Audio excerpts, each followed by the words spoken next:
Hello, I'm Chris Williams and welcome to my video blog.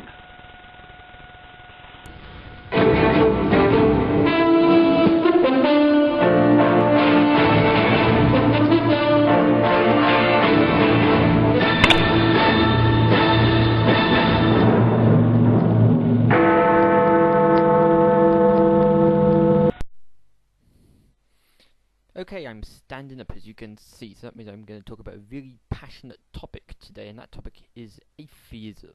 As you know, I'm a Roman Catholic, so I therefore obviously believe in creationism. I don't believe in evolution, and indeed, the atheists amongst you might think, religion is nonsense, because the Bible, where did I stick my Bible? Technical mistake here, and there's a blue behind. Wait a second, hang on.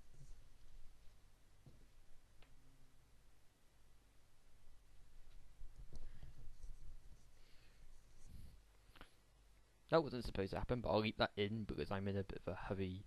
I'm going to the AC Milan versus Manchester United in the pub in a few moments. I'm going to have this recorded by then. But yeah, I'm going to talk about creationism and in particular the Bible. Now you might say, the Bible says it took 7 days to make the universe. You might think that is wrong. Well, think about it now. How do you measure days? No, we measure days to be 24 hours, and then 365 lots of 24 is 1 year.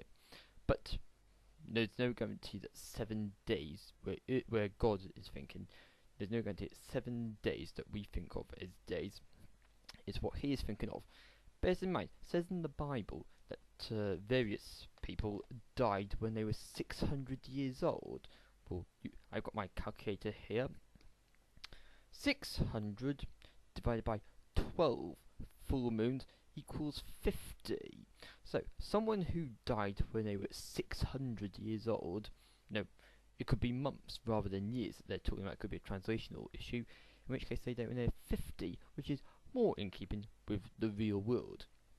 So, I think it's all a case of wrong translations which lead to these people saying, the Bible is nonsense, but it says about things that are completely implausible.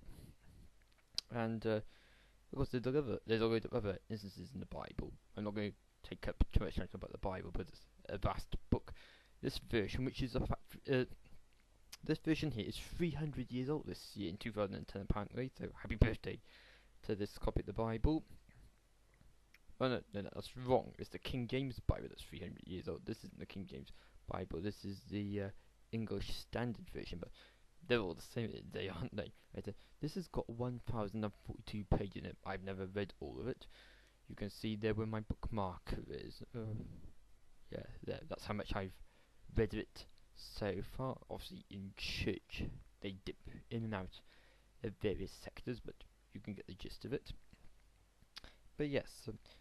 Atheists seem to think that humans are the dominant force on the earth, and that there is no God, and that atheists, humans, are free to do what they like. Now they can kill animals that God created, because there is no God to punish them for killing such animals, and that leads to this culture of abuse, where people abuse animals, and they say, I'm a human, I am superior over the animals.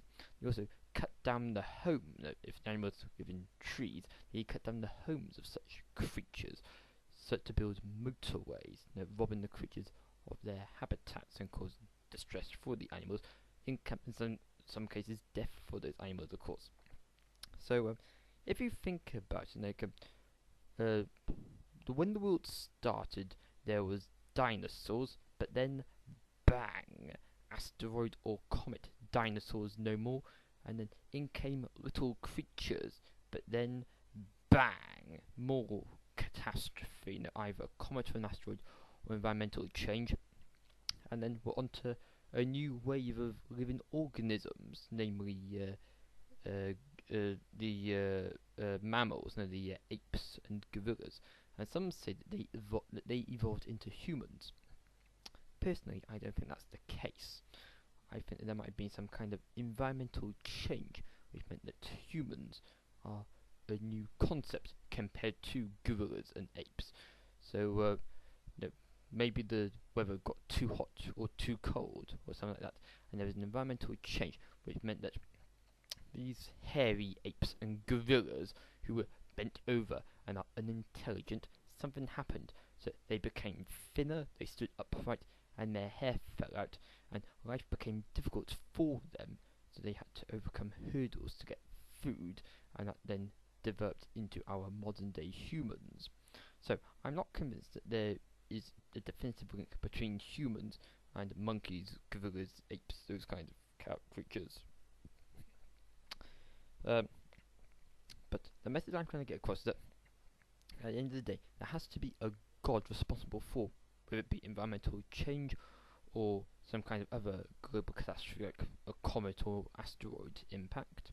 And at the end of the day, it is the god who created these wide variety of creatures that we've got now. Fish and humans, they're not anywhere near the same. Dinosaurs, dogs, nowhere near the same.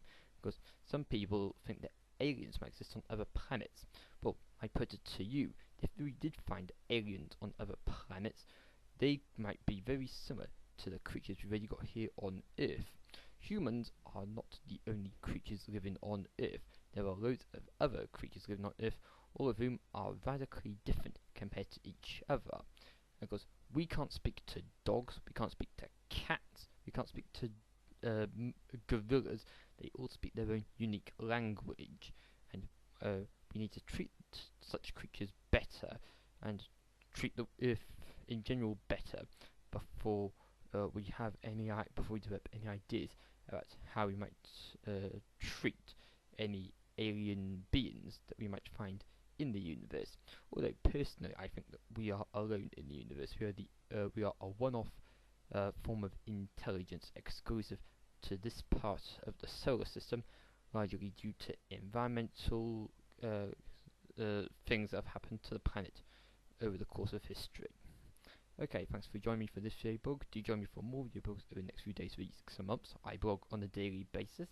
If you're new to my blogging, hello, subscribe if you want to. But until next time, it's bye for now. Bye bye.